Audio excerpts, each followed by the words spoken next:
Dane news की खबरों के साथ जुड़े रहने के लिए हमारे YouTube चैनल को सब्सक्राइब करें और हमारे Facebook पेज को लाइक करें।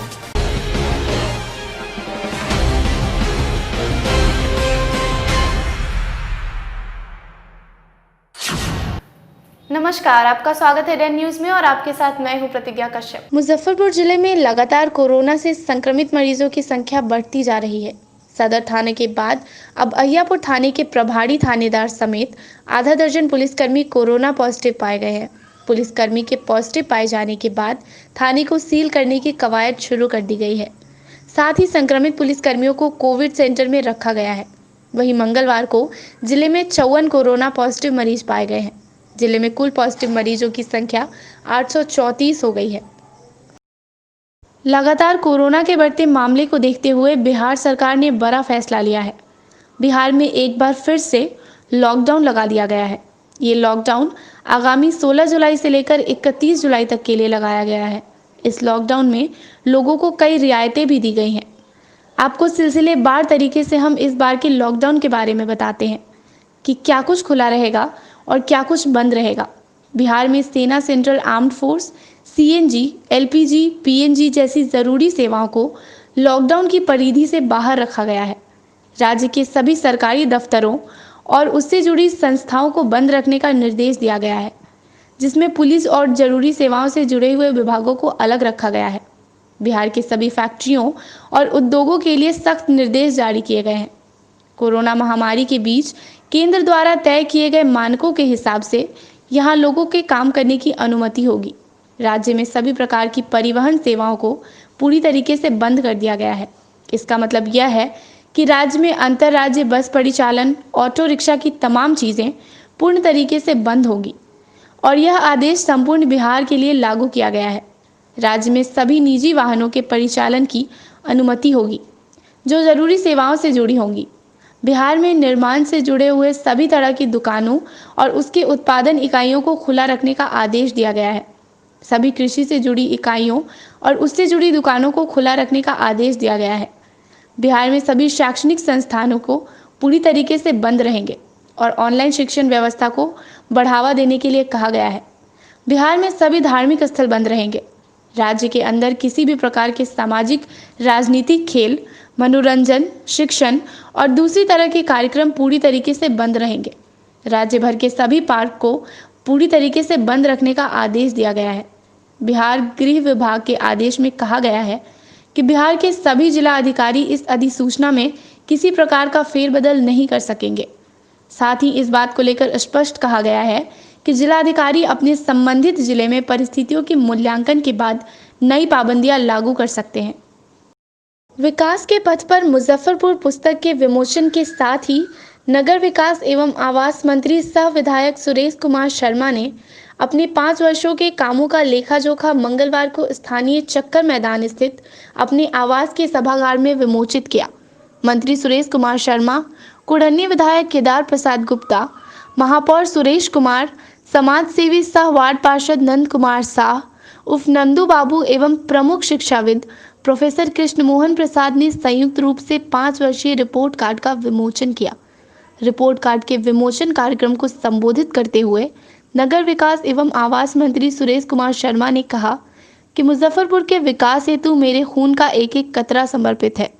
मुजफ्फरपुर उत्तर बिहार के अघोषित राजधानी के रूप में विख्यात है और इसके सर्वांगीण विकास हेतु करोड़ों रुपए की योजना मुजफ्फरपुर को नगर विकास एवं आवास विभाग के अलावे अन्य विभागों से भी प्रदान करवाई गई है। नगर विकास एवं आवास विभाग के राज्य योजना मद से लगभग 52 करोड़ की राशि, मुख्यमंत्री क्षेत्र विकास योजना से शहर के 49 वार्डों एवं 4 पंचायतों के लिए 12 करोड़ की राशि, ग्रामीण कार्य विभाग से 14 करोड़ की राशि, मुख्यमंत्री शहरी नाली गली योजना पर 42 करोड़ की राशि, मुजफ्फरपुर स्मार्ट सिटी परियोजना पर 1580 करोड़ की राशि, मुजफ्फरपुर स्टॉर्म वाटर ड्रेनेज योजना पर 183 करोड़ की राशि, जल जीवन हरियाली के माध्यम से शहर के पोखर पर 4 करोड़ की राशि, नमामि गंगे योजना अंतर्गत शहर के 3 प्रमुख घाटों के निर्माण हेतु 9 करोड़ की राशि शहर को प्रदान हुई है। साथ ही सड़कों 17,554 स्ट्रीट लाइट भी दिया गया है। वहीं पथ निर्माण विभाग से 100 करोड़ की राशि पथों के जीर्णोद्धार हेतु लाया गया, जो कि पुनः निविदा की प्रक्रिया में है। मंत्री श्री शर्मा ने शहर के नागरिकों को अपने 5 वर्ष का गिन कर अपनी रिपोर्ट कार्ड के माध्यम से अपने कार्यों का हिसाब दिया है। उन्होंने कहा कि मेरे जीवन का उद्देश्य इस शहर के स्वच्छ एवं सुंदर बनाकर शहर को विकसित शहर में खड़ा करना है।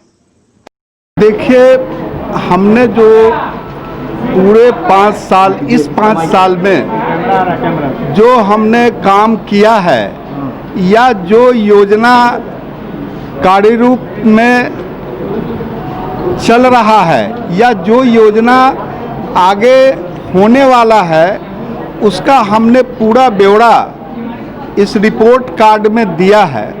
और चूँकि बहुत सारे काम लॉकडाउन 3 महीने के कारण पीछे हुआ है, उसको तेज़ी से उस काम को कराने के लिए प्रयासरत हूँ। मैं समझता हूँ कि स्मार्ट सिटी और पथ निर्माण विभाग तथा नगर विकास मंत्रालय द्वारा, नगर निगम द्वारा जितने काम हुए हैं, उनका जो ब्यौरा हम लोगों ने जो शिलान्यास किया, जो काम कराया है, उसका ब्यौरा इसमें हम लोग दिए हैं। हम अपने मुजफ्फरपुर के सभी भाई बहनों से आग्रह करेंगे कि वो हमें सहयोग दे और जो 2000 करोड़ रुपया मुजफ्फरपुर में जो कार्य करने के लिए आया है, उसमें वह सहयोग दे। इस रिपोर्ट कार्ड में वो सारे काम का जिक्र है। हम चाहेंगे कि कचरा प्रबंधन सही हो, उसका खाद बने, जल जमाव जो हो रहा है वह जल जमाव के लिए स्ट्रॉन्ग वाटर ड्रेनेज सिस्टम का काम चल रहा है। 183 करोड़ का यह काम कुछ 1-2 सालों में पूरा होगा। मुजफ्फरपुर जल जमाव से मुक्ति मिलेगी।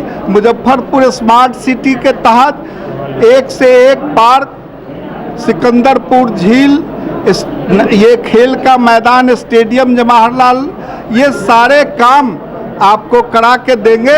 हमारा उद्देश्य एकमात्र ही है कि यह मुजफ्फरपुर सुंदर शहर बने और आप लोग जो प्रतिनिधित्व दिए हैं उसके आधार पर मैं सारा काम करा रहा हूं।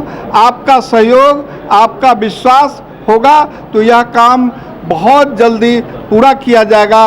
इन्हीं शब्दों के साथ मैं पूरे मुजफ्फरपुर वासियों को तहे दिल से शुक्रिया अदा करता हूं, प्रणाम करता हूं और सहयोग की मांग करता हूं। मंत्री जी, 3 साल से लोग डेट पूछ रहे हैं, ये तो आप 2 साल से बोल ही रहे हैं, कब होगा ये काम सब शुरू हो गया है। आप देख रहे हैं ये पूरे रिपोर्ट कार्ड में ये काम जो चालू हुआ है, ये सब काम कोई ऐसा नहीं है कि मैंने इसको केवल लिखा है।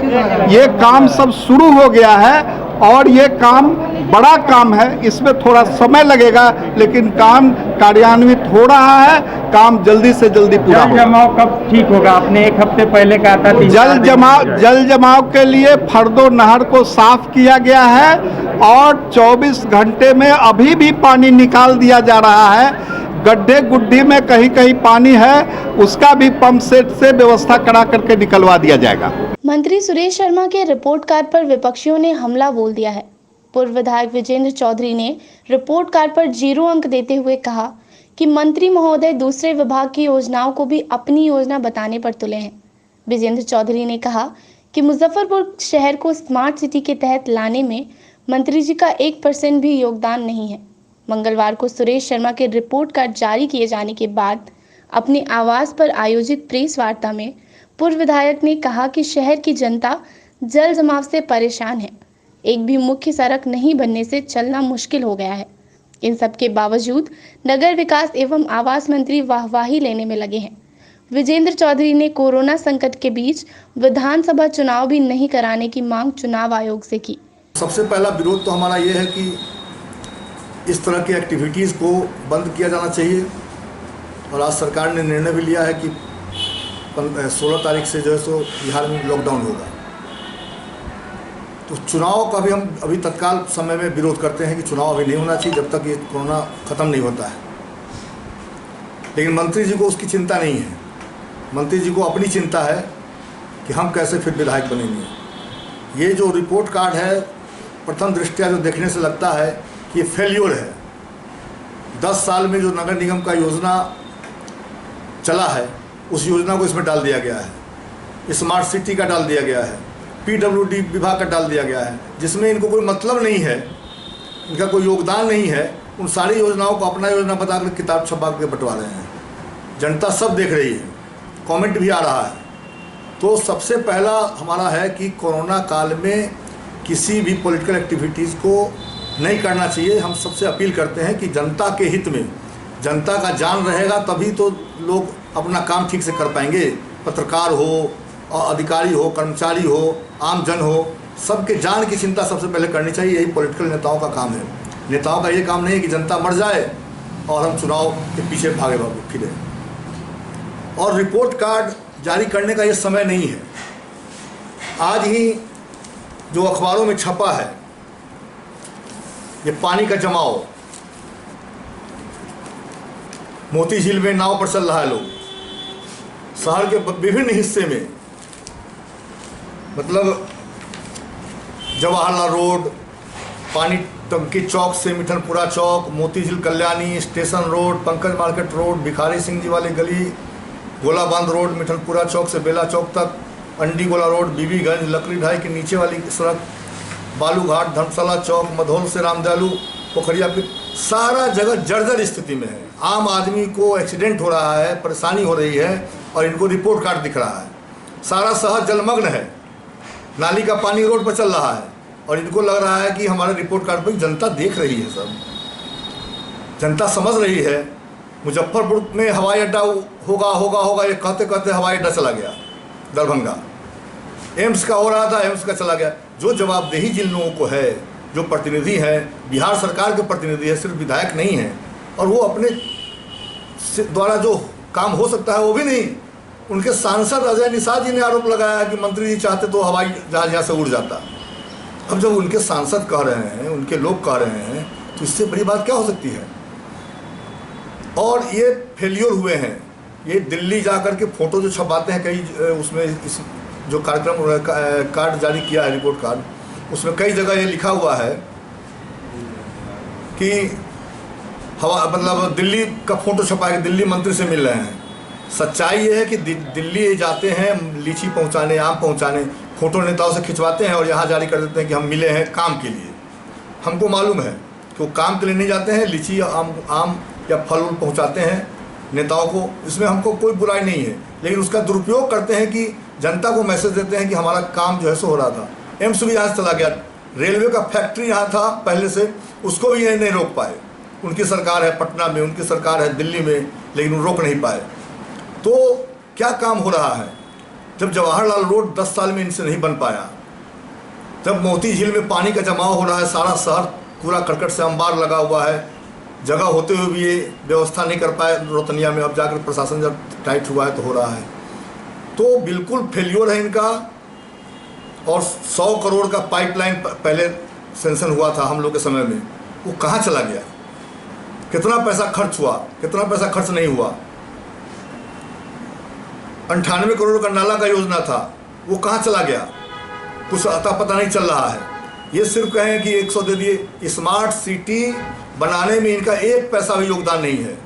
और ये कह रहे हैं कि सब काम करा दे लियो। अब क्या कराए हैं तो यही जानते हैं। नगर निगम के वार्ड पार्षदों का योजना, जल नल योजना, जो हर नगर निकाय को पैसा मिलना है, इनके मंत्री बनने के कारण नहीं। ये जो सरकार का, भारत सरकार का जो गाइडलाइन है और जो राज्यों से जो है उसमें वित्त आयोग अनुशंसा करता है, उसको पैसा मिलता है। लेकिन ये सब योजनाओं को अपना योजना बनाना चाहते हैं। उसके रहने सहने की व्यवस्था होनी चाहिए, वैकल्पिक व्यवस्था करना चाहिए। महाराजी पोखर में भी गरीब लोगों को उजाड़ने की बात हुई। हाथी चौक पर जो गरीब लोग बसा हुआ था उन लोगों को भाई कहीं बसाइए, सरकार की योजना है, गरीब लोगों को बसा करके उसको जो परेशानी है। यहाँ झील बनेगा, कौन रोक रहा है झील बनाने से। MRDA घोटाला चिल्लाते हैं, हम चुनौती देते हैं मंत्री जी को कि ये मांग क्यों कर रहे हैं। ये तो स्वयं मंत्री है विकास विभाग के, MRDA नगर निगम के अंदर आता है, नगर विकास विभाग के मंत्री हैं। वो CBI से इंक्वायरी करें और जो चोर है उसको जेल भेजे। ये झूठ मूठ के जनता को गुमराह करना, जनता को कन्फ्यूज करना, इस काम में लगे हुए हैं। इधर कांग्रेस के जिला अध्यक्ष अरविंद कुमार मुकुल ने भी नगर विकास एवं आवास मंत्री सुरेश शर्मा पर हमला बोला है।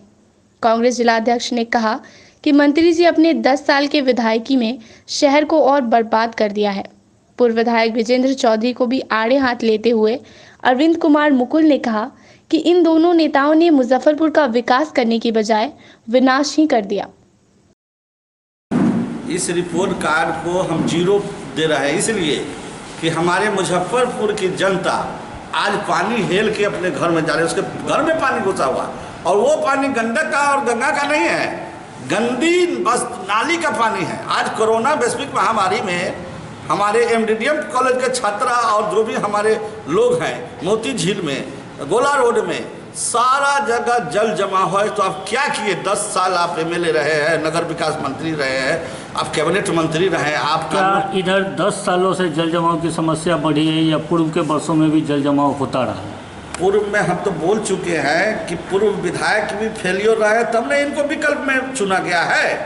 विजेंद्र चौधरी जी थे, 4 बार जीते हैं, 3 बार विधायक रहे, 6 महीना के लिए 1 बार बोले, लेकिन उनको चुनकर इनको जो जिताया और 30,000 वोट से हमारे बड़े भाई साहब को हराया जनता, काहे के लिए? विकल्पे में ना। और ये मंत्री भी हो गए, नगर विकास मंत्री बिहार के, जो कानूनें बनाते हैं और इनके खरबों रुपया है। आप चल के देखिए, आप लोग कहाँ नहीं जल जमा है, शर्म आती है। MRDO इनका डबल इंजन की सरकार, इनके सुशील मोदी जी MRDO को खत्म कर दिया। आज नक्शा पास के लिए आज दौड़ रहा है, भ्रष्टाचार चरम सीमा पे है। एक हम आपके माध्यम से कोट कर रहे हैं मंत्री जी को, आप जाकर उनसे पूछिए कि वार्ड नंबर 18-19 का जो गांधी पुस्तकालय का जो सड़क है, जो 2 साल 2.5 साल पहले बना था नगर निगम से, वह सड़क क्यों नहीं पूर्ण बना, क्यों टूट गया 2 महीना में?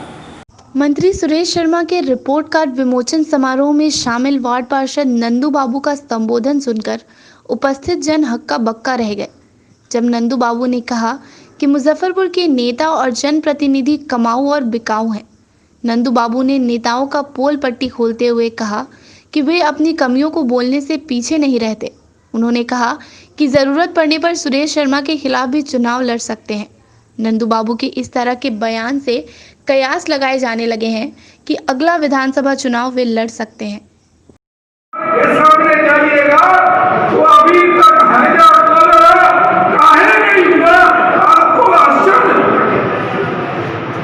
तुम्हारे घर के सामने रोड में जब पानी सड़क था तो 15 साल तक तुमने क्या किया?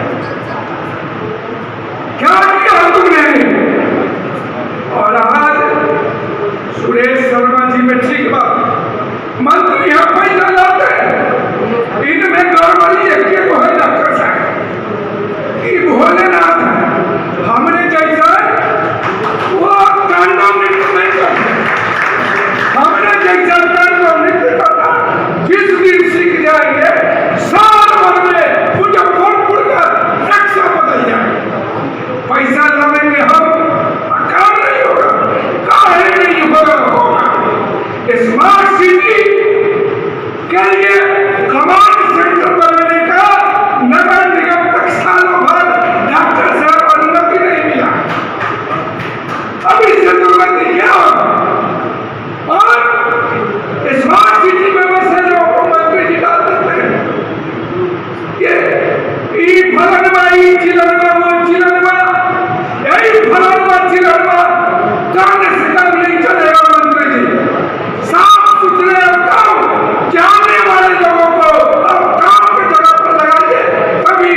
पार्षद भी जो बन गए साहब है इनके कहने पर बन गए, नहीं तो नाली खींचने वाला काम मैं नहीं करने वाला।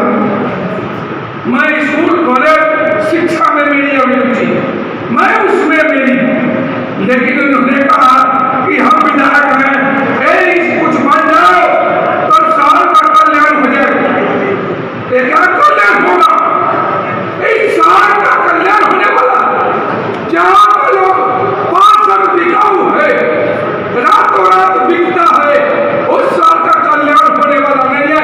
झूठ मूठ का मंत्री को गाली करते हो, गाली देना मंत्री जी को बंद करो, मंत्री जी को गाली देना बंद करो। जनता इसके लिए दोषी है।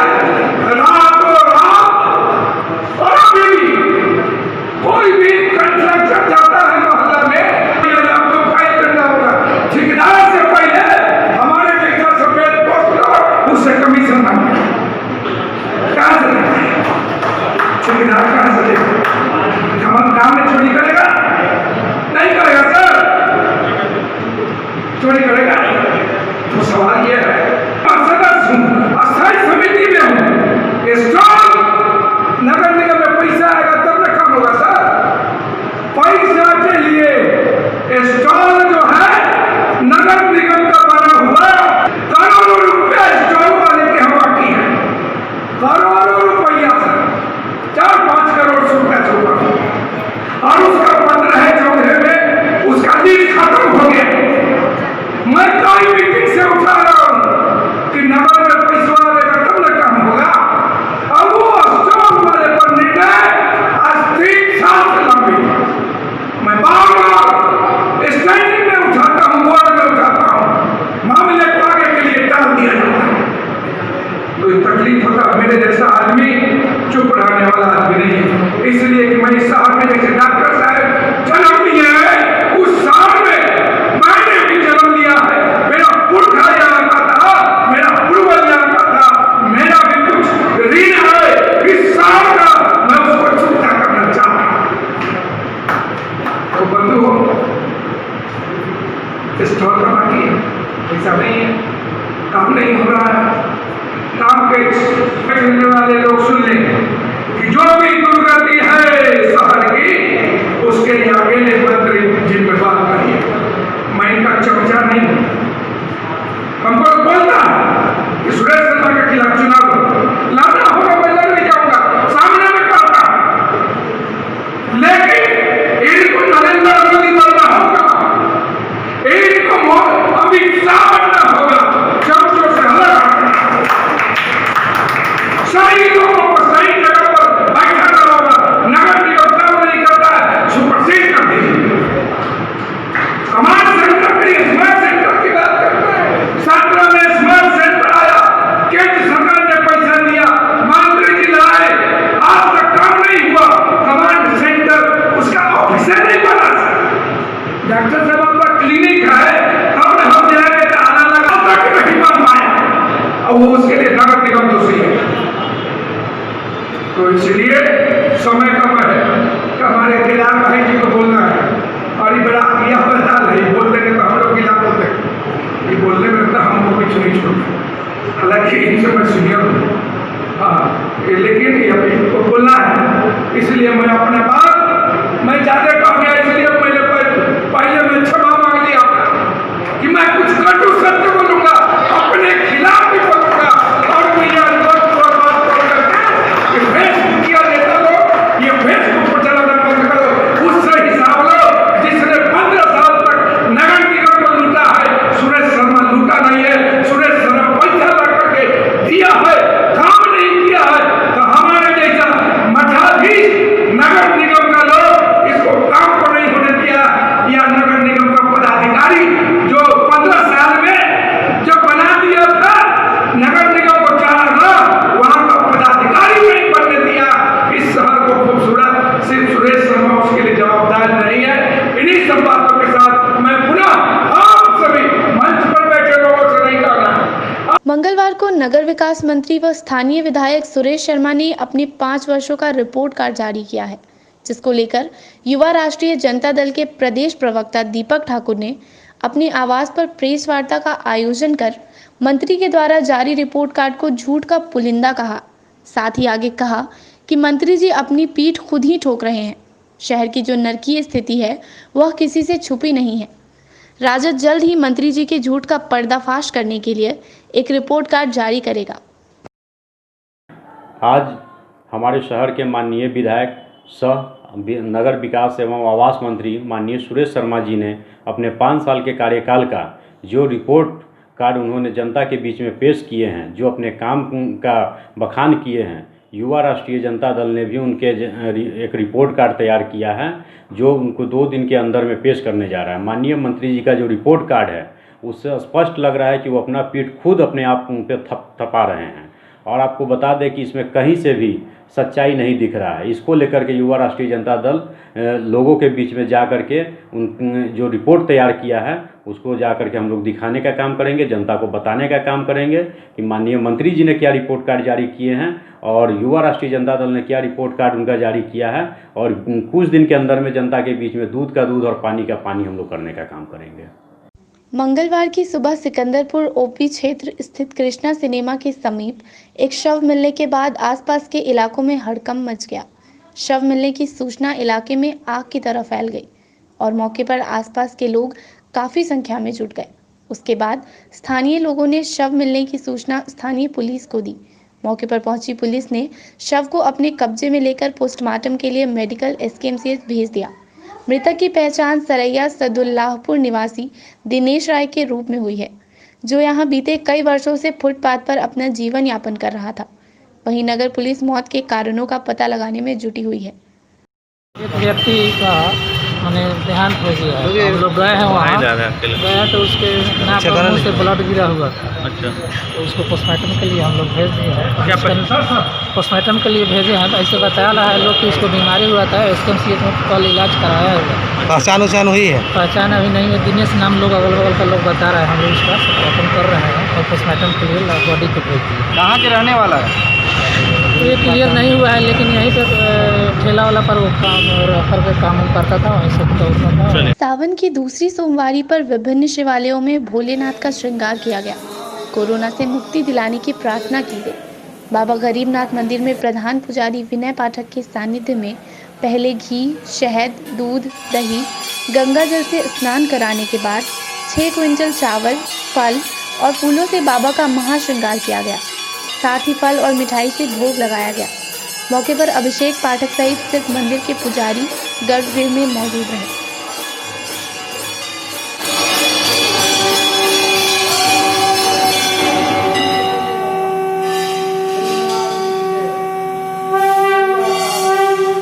मुख्यतः बाबा का श्रृंगार चावल से, फल से और थोड़े बहुत फूल से किया गया।